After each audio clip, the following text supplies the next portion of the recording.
Ali na Gramado Summit. A gente está aqui no Serra Park, numa das maiores feiras de inovação da América Latina.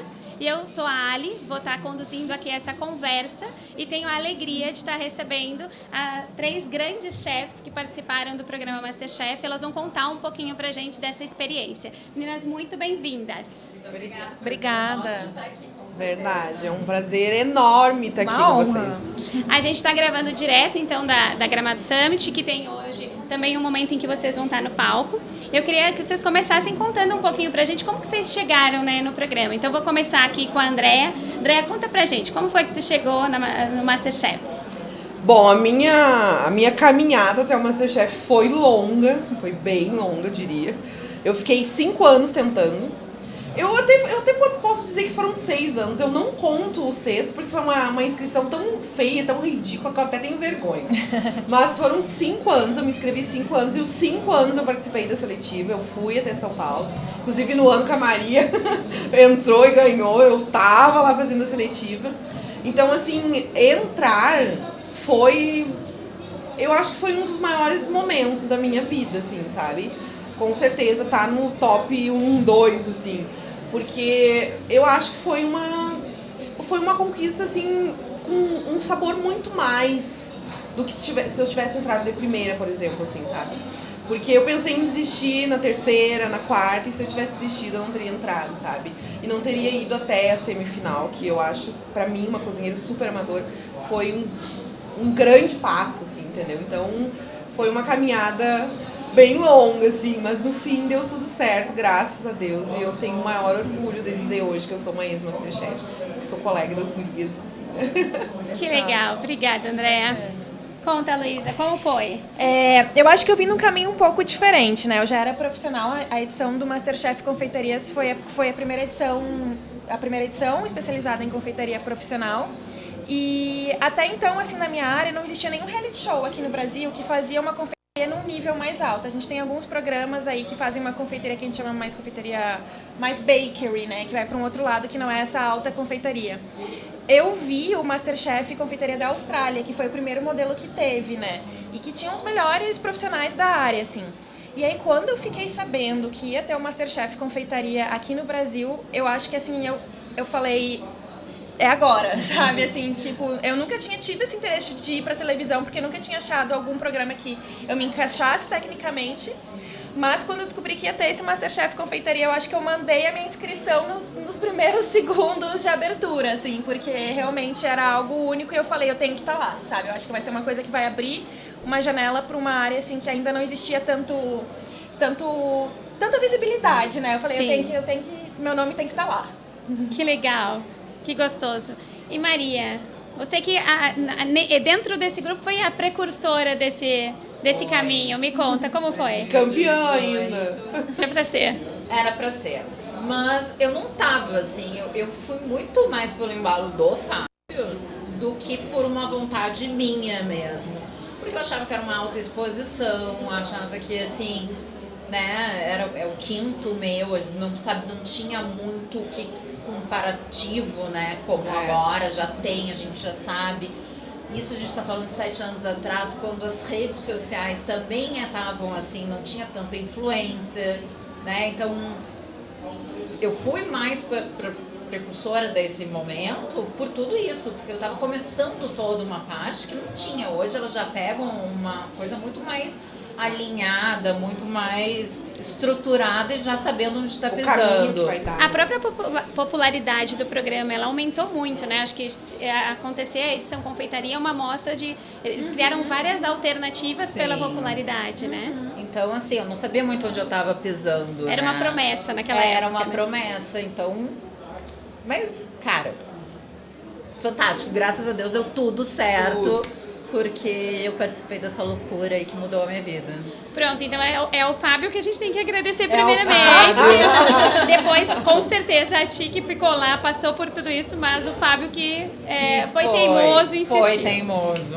E é muito bonito. Eu reassisti o episódio, né? Eu acompanhei naturalmente vocês e eu reassisti o episódio e ele realmente era o fã, né? Ele tava lá, ele tinha certeza. É muito bonito ver isso. Eu imagino que seja muito legal esse envolvimento das famílias de vocês também, né?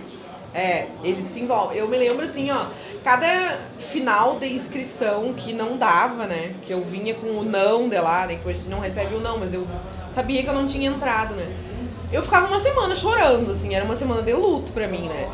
Aí eu dizia, nunca mais, eu não quero mais saber, eu não entro nesse programa, eu não quero mais saber. Uma semana depois eu já tava, ano que vem eu vou de novo, eu vou entrar. E meu marido sempre me dizia assim, ó, tu não pode desistir, é isso aí, vai. Enquanto tiver, vai. E eu falei pra ele, porque daí teve algumas edições do Masterchef 60 mais, né? Eu falei, eu vou até os 60 mais. Eu tô aqui, eu vou entrar. Eu vou até os 60 mais. Que é o gaúcho também, né? Que é a coisa mais querida. Aí eu falei, bom, agora que tenho 60 mais, eu tenho tempo, eu vou ir. Mas eles sempre, e os meus filhos também. E foi tudo no tempo certo, assim, porque meus filhos eram muito pequenos quando eu comecei a me inscrever. E aí quando eu fui agora, que fica todo aquele tempo lá, tava todo mundo preparado, tava todo mundo, sabe, todo mundo viveu comigo a experiência, assim, e me deixou mais tranquila estar lá com todo mundo preparado, assim, sabe? Mas é muito importante. A parte mais difícil pra mim foi deixar isso daí, o João Pedro. Ele era muito pequeno, 6 né? para 7, né? E eu fiz um combinado com ele. Eu disse, gordo, chamei ele de gordo, né? Gordo, no momento que tu me disser volta, eu me emociono. Cada vez se tu me disser volta, eu vou voltar, independente da onde eu tiver, eu também do nível, eu volto. Então toda noite eu ligava pra ele e dizia, e aí, como é que tu tá? E ele falava bem pouquinho, ele dizia, não, tá tudo bem. E saía da ligação. Pra deixar o coração da mãe mais apertado. Mas era a forma dele de dizer, cara, continua aí. E né, ele amadureceu muito nesse tempo, né? Foi um crescimento muito rápido pra ele, mas... Então aquilo me dava mais uma vontadezinha, porque se ele tava aguentando, né? É verdade. E mãe conhece o filho pela voz, né? Que eu ligava pros meus todo dia, né? Aí eu pensava assim, antes de ligar, eu fazia uma oração e pensava, ai Deus, que a voz e meus filhos estejam bem. Que a voz deles estejam bem, né? Porque se eu ligasse pra eles, se eles tivessem, eu não sei, eu acho que era a mesma coisa, assim, pegava e ia embora, não tem, sabe? E aí eu só pensava, ai, que Deus ajude que esteja tudo bem, que a vozinha deles esteja boa. Mas eles estavam, graças a Deus, sempre felizes, assim, ai, nossa, correu tudo tão perfeito, assim, sabe? Eu ainda não tenho filhos ainda, né? Então não passava por esse momento, mas eu só imagino como deve ser complicado, porque a rotina é muito intensa. É muito intensa, a gente passa muitos meses muito lá, tempo. Né? Então essa distância deve ser bem complicado. Pra mim, eu acho que o momento com a minha família mais emocionante, assim, foi na final, que eu tive o privilégio deles poderem ir, né? Então a gente tá muito ali no automático, na competição, naquela coisa. Mas quando a minha família entrou, assim, você é tomado por uma emoção, assim, é surreal, assim. E até eu pensando sobre o que eu ia falar, já tava me emocionando de novo, né? Mas eu tive a oportunidade de levar o meu irmão mais novo, que ele tem 20 anos, né? E ele adora Masterchef, ele queria muito conhecer o Fogaça, né? Tava encantado com tudo, então eu senti muito orgulho de poder propiciar ele viver isso. E eu lembro no jantar que a gente teve, assim, que a gente vai jantar juntos entre a gravação da final. E ele me olhou e falou assim, eu fico emocionada, mas eu espero que um dia na minha carreira eu seja tão bom quanto o Tulo, assim, sabe? Assim, isso é uma... Dele me ver trabalhando, dele me ver lutando. E sentir orgulho, pra ele, né? Sentir orgulho, assim, isso é impagável, isso é impagável. Eu acho que isso a gente deixa, né? Pro teu irmão, a gente pra filhos, né? Que é essa coisa de se superar, né? Porque hoje as coisas estão tão voláteis na vida, né? Assim, as pessoas desistem muito fácil, né? Essa coisa de tu ir atrás do teu sonho, de ir conquistar. As pessoas desistem muito, né? Tá muito fácil desistir hoje em dia. E mostrar que a gente vai atrás, que tem que correr, que não é fácil, mostrar isso pra essa geração é muito legal, né? Acho que isso é é o que a gente deixa aí, tirando o que a gente conquistou, né? Mas a gente deixa muito esse... Com certeza é uma inspiração e acho que eu me emociono com vocês porque eu nem imagino assim o impacto na família. E uma das coisas que a gente vinha conversando, né? Eu acompanho muito o mundo corporativo. E no mundo corporativo, caos, pressão é uma natureza, mas tem a ver com o negócio, com o business, que muitas vezes é mais frio. Vocês não, vocês foram lá, é um business, o Masterchef é um business, ele é um jogo, mas vocês foram jogar o sonho. foram jogar a reputação, a credibilidade de vocês. Vocês já tinham a profissão, as coisas que vocês faziam antes. Vocês sabiam que a partir do momento que estavam expostas, isso era tudo ou nada. Podia super ganhar na popularidade, dar certo, mas podia também... Com o crescimento das mídias, isso virá contra vocês. Contem um pouquinho sobre como é jogar com o sonho de vocês. Vou começar com a Maria agora, dessa vez. Diga aí, Maria. Eu assim, confesso que eu não pensava nisso. Tá? Eu me diverti muito no processo. Todo tempo se eu pensasse assim, que eu tava botando o meu sonho ali... Eu acho que eu não teria ido pra frente. Eu fui me divertindo no processo. Mas essas coisas da mídia foi uma coisa que me pegou muito. Gente, eu fui a top 1 no Twitter de mais falada nos meus últimos 5 episódios. Eu tinha vontade cheio de haters. Nossa. Não eram amores, haters. E tu saber lidar com isso... Cara, é uma loucura. Acho que foi a coisa mais... Foi daí nos últimos 5 episódios que a gente já tinha gravado, já tava tudo pronto, que eu entendi a dimensão da coisa. Aí que a ficha caiu. Chego a me arrepiar, assim, porque é uma coisa que... Eu disse, o que eu fiz da minha vida? Onde é que eu me meti? Sim, porque a gente tava dentro de casa quietinha, Maria também. Claro! A gente tava dentro de casa quietinha e do nada nos colocaram dentro de um programa de televisão. Do nada, um programa nacional, né? Não é um programa regional. Do nada, o nome da gente tá em qualquer boca, falando qualquer coisa, assim, as pessoas nos conhecerem de verdade. Porque as pessoas não conseguem... Ai, no fim eu te atrapalhei, Maria. As pessoas não conseguem entender, assim, ó, que um reality show, um programa de televisão, 2 horas que são passadas na televisão são muitas horas de gravação.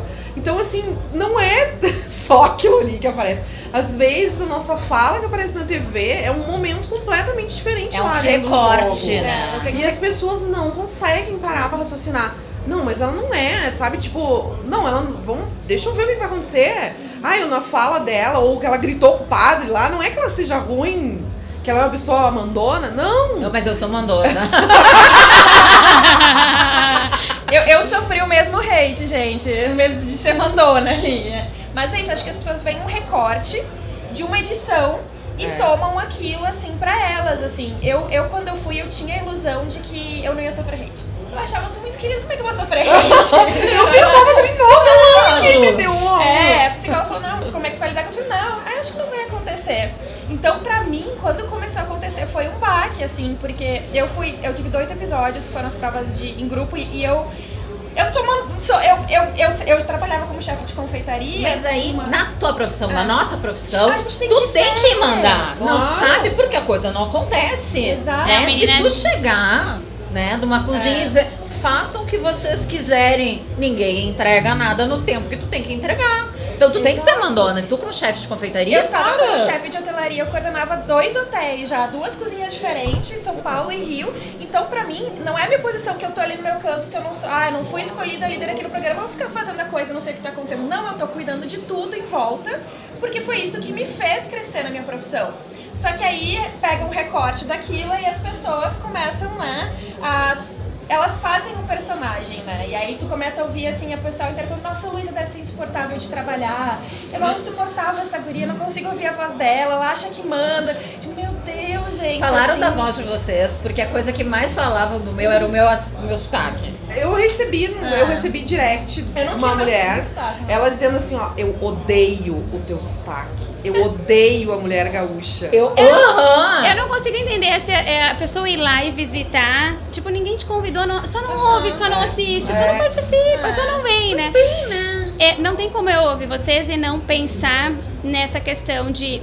A gente vê os chefes na televisão, a gente sabe que todo mundo tem essa posição. O quanto que também a mulher, quando ela é assertiva, quando ela ocupa esse lugar que é de direito, como ela é vista de forma diferente do que os homens são vistos, né? O homem não tem que se explicar quando ele é mandão, né? É quando natural. Ele é natural, ele está na posição dele. Por isso que eu tenho muito orgulho de estar aqui nesse bate-papo de mulheres, né? Porque a gente chegou lá, a gente fez né?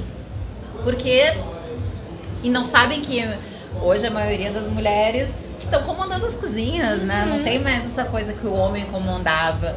Então a gente tomar essa posição, tomar a frente, fico muito orgulhosa disso. É muito complicado. O meu hate começou justamente numa prova, depois que eu voltei da repescagem, que eu fui líder numa prova em grupo e eu tive uma fala com um colega meu, o Pietro, que eu disse pra ele começou a fazer uma coisa antes que eu teria que ter autorizado, porque eu tinha que cronometrar o tempo na minha cabeça. E ele começou a fazer e eu falei, podia ter me avisado que ia começar. Eu falei só isso, que não tem nada de desrespeitoso nessa fala. Eu disse pra ele, tu tinha que ter me falado que ia começar, porque eu precisava cronometrar. Começou o meu hate, mas foi um hate em cima disso, assim, ó, uma coisa que falta de respeito com o colega. As pessoas, elas interpretam como elas querem a situação, assim, sabe? E eu tenho certeza que se é com elas vão ver o que aconteceu ali. Foi simplesmente uma fala, tu tinha que ter me avisado porque eu preciso cronometrar. Mas porque eu acho tudo que cronometrado. as É pra uma encrenca mesmo, eu acho. Eu acho que elas muito se projetam, né? Hoje, né, tu tá em exposição, né? As pessoas muito se projetam naquilo, né? Então eu já não tomo mais pro meu coração como eu tomava. Porque assim, antes eu ficava... Não, mas eu vejo que é uma projeção, né? Da coisa que até que elas não conseguem fazer, de ter um posicionamento, de conseguir, né, se posicionar, dizer um não, fazer essa... Então eu vejo muito mais por esse lado, já não levo mais, assim. E isso aí, porque sabe o quê? Eu vou dizer uma coisa pra vocês. Olha, eu acho que 90% do hate que eu tomei eram mulheres da minha idade. Exatamente. Chocante. Eu tirei muitos prints pra mostrar pras pessoas, assim... Devia ter feito isso. Porque, sabe, é chocante. Mulheres dizendo, que coisa ridícula tu com esse cabelo branco. Mulheres exatamente iguais a mim. E eu ficava pensando... Aí um dia eu falei pra ela, por que tu tá falando isso? Tu não tem coragem de assumir o teu branco? Porque tu tem a mesma idade que eu e tu tem cabelo branco também. Por que tu tá me chamando de ridícula? Aí foi que eu pensei, gente, são pessoas que estão projetando. Talvez eu queria ter essa coragem de aparecer numa rede nacional com os cabelos brancos. É a minha idade. Eu tenho cabelo branco. Mas isso traz a maturidade da gente de também entender certas coisas, né? Eu acho que o MasterChef também trouxe muito isso na minha vida, né? Trouxe uma maturidade que antes eu não tinha tanto. Eu tinha 37 anos, apesar de já ser mãe, né, casada, enfim, passado por 1000 coisas na vida. Mas essa maturidade eu assumi e ganhei no MasterChef. Quando eu escuto vocês, eu sinto que vocês se empoderaram muito mais de quem vocês são, né? Acho que tem um processo de autoconhecimento, a Luísa falou, né, das conversas com o terapeuta. Eu imagino que seja um processo de se auto-reconhecer. Agora, quando eu converso aqui com vocês, eu falo assim, gente, que momento é esse da minha vida? Porque eu vejo 3 mulheres que estão super confortáveis com quem são, né? Com o que construíram. Isso é muito bonito. Então, é incrível, assim, ouvir e é uma inspiração. Então, aproveitando isso, queria ouvir das provas de grupo, que boa parte desses tumultos, eles vinham das provas de grupo, né? Queria que vocês contassem um pouquinho, Luísa, você começou a comentar ali, né, do seu episódio. Conta um pouco pra gente, assim, como é que era essa experiência de estar à frente com profissionais que são colegas, né? No teu caso, que vocês alguns até já se conheciam. Como é que é estar nessa posição sob as lentes de uma câmera ainda? É muito tenso, assim, no caso, na minha edição, eram todos profissionais muito conhecidos da área já, e todo mundo tinha a sua carreira, né, então a gente tinha muita coisa em jogo ali, a gente tinha muita coisa a perder também, porque já estava todo mundo estabelecido, então esse medo da exposição era muito forte para todos. A gente tentava se respeitar ao máximo e a gente estava numa edição que tinha, assim, ela estava num clima muito amigável. A gente teve pouca discussão, mas acho que foi a primeira prova em grupo que teve uma situação onde a Val, que era líder do meu time, brigou com o Patrick, né? E aí foi esse episódio que foi a primeira questão que a Val destabilizou ali naquele momento, assim, dessa briga. E eu meio que fui pra frente, assim, porque ela tava naquela discussão e eu fui pra frente da coordenação do grupo, né?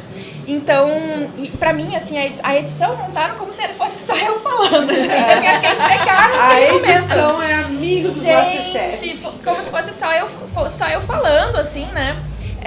Mas eu acho que é porque isso, assim, eu tenho essa posição de... Se eu vejo que alguma coisa não tá dando certo, eu não consigo ficar passiva, né? Eu assumo esse lugar, eu assumo essa frente, assim. E eu acho que, como a gente tava falando antes, assim, nem todo mundo tá preparado para ver isso, as pessoas podem ter interpretações diferentes disso, né? E isso aconteceu numa prova seguinte também, que teve um outro grupo que se inverteu, no caso, né? O El acabou sendo líder do outro grupo. Ninguém falou nada sobre isso. Ninguém falou absolutamente nada sobre ele ter tomado lugar, sem ter sido capitão. Não houve um comentário. E, no entanto, eu recebi esse comentário nas duas, assim. Mas eu não faria nada diferente, porque eu acho que é quem eu sou, sabe? Como eu falei antes, foi o que me levou adiante profissionalmente. E eu acho que o que me fez lidar com o hate também é a gente entender que às vezes esse hate não é só sobre a gente. Ele é um reflexo,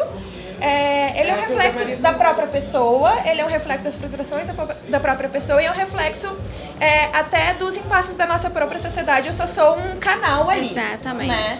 Eu sou um canal ali naquele momento porque eu tô nesse lugar de exposição, assim. Então, ao mesmo tempo, eu tenho várias... A confeitaria é um universo muito feminino, né? De muitas mulheres que se identificam com essa carreira. E eu tenho, assim, seguidoras que hoje, assim, sabe, de assim, nossa, ganham inspiração através disso, assim, sabe? Eu sei que eu fui uma pessoa ali forte, eu fui batalhadora ali, eu fui quem eu sou. E muitas mulheres da minha área, da minha profissão, se reconheceram e viram isso. Isso que é o mais importante, eu acho, apesar do hate. Com certeza, eu acho que é isso. Para quem está nos escutando, é poder pensar que, ok, existe realmente uma estrutura que supera aqui as nossas vontades, nossa postura, mas que a gente consiga continuar furando essas bolhas. Mas tu sabe que, assim, claro, teve muito hater, né? Mas eu tive tantas outras mensagens que eu acho que isso valeu muito mais pra mim. Me puxava todo dia a orelha. Mulheres que disseram, eu me inspiro em ti, porque tu, uma dona de casa, mãe, com 37 anos, sair da comodidade da tua vida, né? E ir atrás do teu sonho, eu fui atrás do meu sonho. E não só de cozinha, sabe? O meu sonho era, sei lá, ser advogada, eu voltei a estudar, tinha parado com a faculdade. Então, assim, essas mensagens pra mim são maravilhosas. Muito mais. Essa advogada está formada hoje, que eu acompanho ela. E hoje uma profissional, uma mulher que foi atrás do sonho dela. Então, essas coisas que a gente inspira na vida das pessoas me provoca muito mais sensações de felicidade do que esses haters que estão aí só sem uma louça na pia pra lavar, né? Porque, gente, pelo amor de Deus, né? Tem um pano de prato, vai botar pra lavar, né? Eu acho que enquanto, assim, ó, sofre hate quem tá se destacando em alguma coisa, né? Totalmente. Que ninguém vai falar de ninguém, quem não aparece, assim. Ninguém vai falar nem de bom nem de bem de quem não está aparecendo. Assim. Vamos aproveitar esse momento para te contar as indicações à liderança que claramente faziam parte de uma estratégia. Abafa. Bom, eu fui capitã 3 provas, perdi as 3. Mas perdi feio, assim, não foi bonito, perdi feio. Mas enfim, o que eu enxergo muito nitidamente hoje, assim, né? E era uma coisa que eu falava lá dentro e me fazia mal. Daí eu chegava em casa, tinha que chamar a psicóloga pra lá. Quando tu vai mal numa prova em grupo, falando lá no programa, a culpa é do capitão. Quando a equipe ganha, nossa, a equipe trabalhou muito bem. Por que isso, entendeu? Porque uma coisa assim, e é isso entra aquilo que eu falei lá no início, que as pessoas não param pra pensar. Ali, e não parece na televisão, óbvio também, né? Ali, não é o capitão não decide tudo. É tudo decidido. É um grupo de 5 pessoas, as gurias sabem. Os 5 decidem junto. Não é o capitão que decide o menu que vai ser da prova. Não é. Ou seja, perdeu, não foi o capitão que perdeu. E por que é assim, sabe? Eu batia muito essa tecla. E eu falava pro pessoal nos camarins, por quê? Sabe? Porque depois o isso pessoal jogo. Tacando hate depois, né? André, meu, não é a liderança, tu recebe o título e claro que tu vai coordenar. Aí tu é um capitão forte. Nossa, essa guria quer mandar em todo mundo. Tu é um capitão fraco. Nossa, mas não manda nada. Sabe, chegou um ponto que eu disse assim, eu não quero saber disso. Aí depois me xingavam. A Andréia foi pra perdeu todas as provas de liderança. Aí só vai eliminando as pessoas. Mas foi pra eliminação, não é culpa minha quem foi embora, entendeu? Só vai embora quem cozinha mal. Eu também fui pra eliminação em todas as provas que eu perdi. Só que um sai, entendeu? Assim, ó, a prova de liderança pra mim. Aí até que o Jacão disse assim, ó. Como é? Tem líderes. Tem pessoas que não nasceram pra ser líderes. É uma coisa assim. Que sabem fazer muito bem, mas não sabem liderar. Ele falou assim, né? E eu não soube liderar em nenhum momento lá. Porque as pessoas têm todas o ego muito inflado dentro. E talvez eu também tinha, não tô falando que eu não tinha, provavelmente eu também. Todo mundo ali quer aparecer. E aparecer eu não tô falando no sentido ruim, eu tô falando no sentido que é aproveitar a tela, entendeu? Então ninguém aceita eu dizer assim, ó, não é assim que eu quero que tu faça. Ninguém aceita. Então é uma confusão as provas em equipe. Aí tu tem a sorte da tua equipe melhor e tu ganhar a prova, mas não tem nada a ver com líder, assim. Isso eu falo, assim, a Maria sabe, a Luísa não tem. Mas aí, meu Deus, eu fui perder as 3 provas. Eu tinha que entrar e perder as 3. E aí a guria encarnou em mim, né? Toda prova que ela ganhava, ela me botava de líder. Tá certo, ela ia fazer a mesma coisa também. Eu perdi todos. Mas é uma estratégia. Eu perdi todos, ela vai botar outro pra quê, né? Mas volta na maturidade que Maria falou e no se conhecer, né? Porque fala disso com uma leveza que tipo, tá, aconteceu, é isso e tá tudo bem. Eu não me chicoteio por causa disso, sabe? Eu perdi, eu chegava em casa, paciência. Perdi. Eu tava aproveitando. Eu acho que é essa parte legal, né? Tu aproveitar. Eu escrevi isso agora que eles estavam começando. Eu disse, aproveitem o processo.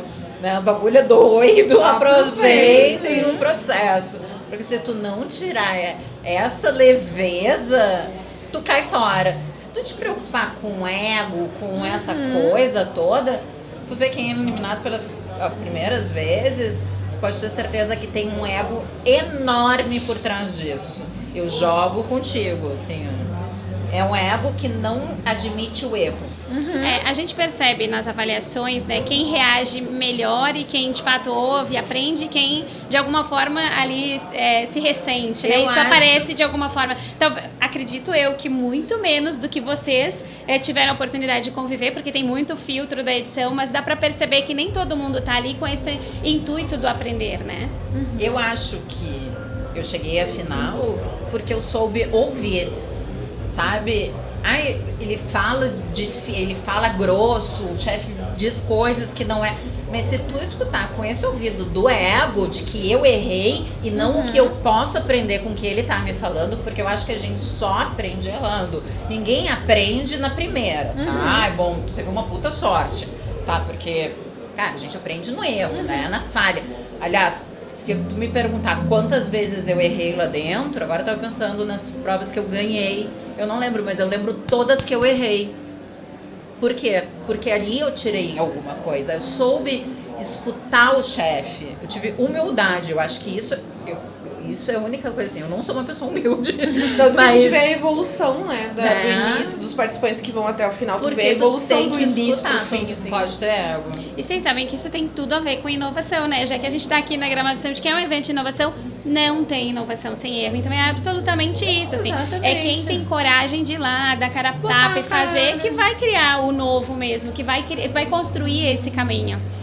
Exatamente, eu acho que pra mim eu fui evoluindo muito isso que a gente falava, assim, no começo eu tinha muito essa tensão de querer provar, de não poder errar, porque eu pensei, eu vim até aqui e eu não posso errar. Eu fui começando aí melhor e a minha trajetória foi mais ascendente, porque chegou um momento que eu falei, gente, eu já tô aqui, 3º, 4º episódio, eu já ganhei, sabe? Eu não tenho mais nada a perder. Então eu posso brincar, eu posso arriscar, eu fui relaxando, eu fui aproveitando e foi quando as coisas começaram a acontecer.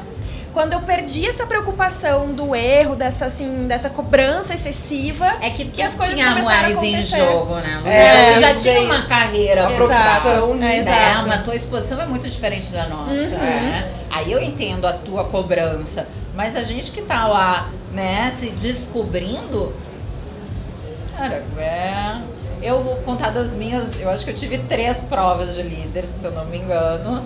Os 3 eu venci com uniforme azul. Que é a única coisa que eu me lembro.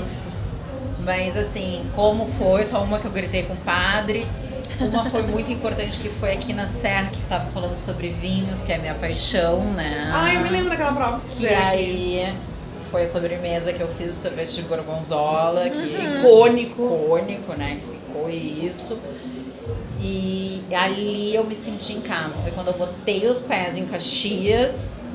Eu disse, gente, eu tô em casa, eu tô escutando o meu sotaque, a minha gente, um acolhimento. Porque tem tudo isso por trás, gaúcho, né? Tem uma coisa que, assim, não te incentiva muito. Pra fazer negócio com gaúcho é uma coisa difícil. Não sei se vocês percebem isso, mas é um povo que, assim, muito complicado pra fazer negócio. Mas pra te incentivar, eles são os melhores. Sabe, assim, torcidas, abraçam muito a gente. Muito, te compram. Negócio é difícil pra fazer, porque é tudo gringo, né? É difícil. A negociação é dura. É dura. E briga, nossa. No acolhimento e na torcida, o povo que sabe, que te abraça. E a gente percebe isso, a gente vinha falando, né, do carinho que vocês estão recebendo, porque estão em casa, né?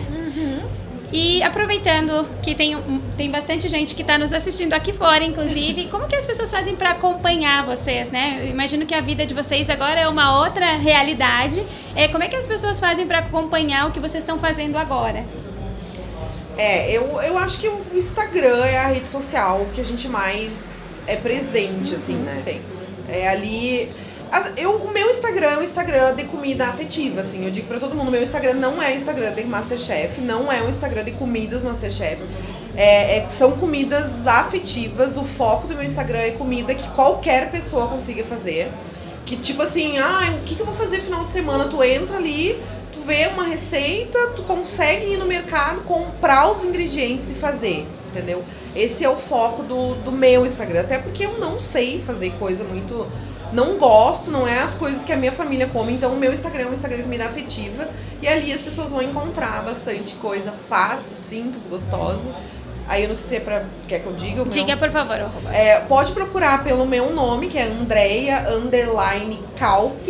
Ou se colocar só Andreia Masterchef, já puxa direto. É mais fácil. E aí, se quiser conversar mais contigo, também chama lá. Pode chamar no direct. Às vezes a gente fica um pouquinho atrasado pra responder, assim. Mas eu prometo que sempre que eu posso, eu dou uma olhadinha no direct. A Maria, eu mandei muita mensagem pra Maria. A gente se conhece desde 2018. Mas a gente só se encontrou agora. Mas a gente conversa desde a vida. Desde a gente bate papo por lá. Boa. Pra mim também, acho que o Instagram é o canal mais forte, né? Ali eu tô dividindo bastante receita de confeitaria e tentando trazer, eu acho que a gente fez uma série muito legal que foram das frutas brasileiras, agora eu tô começando uma série de ingredientes brasileiros também, pra gente trazer, tirar a confeitaria desse lugar, que é essa confeitaria mais comercial ainda, dos produtos industrializados, né? A gente trazer essa confeitaria com uma outra abordagem, assim, pensar no que é nosso, né? Pra trazer isso pra confeitaria. Então pode seguir Luísa com S, _Jungblut. Esses sobrenomes gaúchos complicados. Tem que botar aqui. Se escreve aqui, se fala Jungblut, vai ser mais fácil de achar. Mas tô também com a minha marca de chocolates Pinto Bar, que é a produção do chocolate desde a amêndoa do cacau, que é a Giro Chocolates. Tô no Rio ainda, quem sabe um dia a gente chega aqui em Porto Alegre, pro Rio Grande do Sul, a gente vem. Muito bem. O meu também é Maria Antônia Russo, eu tenho o meu Instagram, mas também tem uma página que, pra quem não gosta de assistir muito receitas, gosta de ler, também tem lá umas receitas. Lá também tem o meu contato, que daí entra direto no meu e-mail. E é uma cozinha também mais afetiva, de prazer, assim, os vídeos estão muito gostosos. A gente entrou numa fase muito boa de estar ali vendo uns vídeos mais prazerosos também. Não só pra quem cozinha, mas pra quem gosta de ver vídeos também tá bem legal aí essa porque é impressionante o crescimento da procura por vídeo de receitas, né? Nossa, eu tô chocada, assim. Não, isso é uma coisa que também me incomoda, gurias. Eu não sei, mas agora todo mundo cozinha. Ai, que saco, gente. Eu tô com raiva disso. Se eu tenho um haterzinho, todo mundo cozinha. Ator cozinha, cantor cozinha. Ai, gente, vão cantar, vão atuar. Deixem a gente, caceta. Tem que saber quem você tá seguindo aí, né? Cozinhar não é só receita, né? A gente tem que prestar atenção. Porque estão pegando as receitas da gente, estão fazendo, copiando. Uma coisa gostosa de se ver. Eu até vejo cantora, né, ali fazendo uma coisa que daí tá gostoso, um vídeo bonito. Agora, quando tu vai me fazer alguma coisa assim, óbvia. Deixa pra quem sabe, gente, por favor. Esses dias eu vi alguém, tinha uma receita ensinando a cozinhar pinhão. Coloque 1 litro de água, um pinhão e um sal. Gente, Pronto, né? Depois para depois morda. Meninas, eu queria ficar aqui horas. Queria dizer que quem quiser conversar, chamem, porque elas são incríveis, são super próximas, queridas. Compartilham muito mais aqui, é um pedacinho, né? Um recorte do que a gente pode, mas a experiência delas é ainda mais rica. Então, super recomendo. Agradeço demais a disponibilidade de vocês, essa abertura de estar aqui com a gente. E pra gente encerrar aqui, eu quero agradecer quem tá nos ouvindo, lembrando que esse episódio tá sendo gravado aqui na Gramado Summit, que ele vai ao ar depois que o evento já vai ter acontecido. Nos vemos no próximo episódio. Até logo. Pode dar, Ali. Vai, Gramado Summit.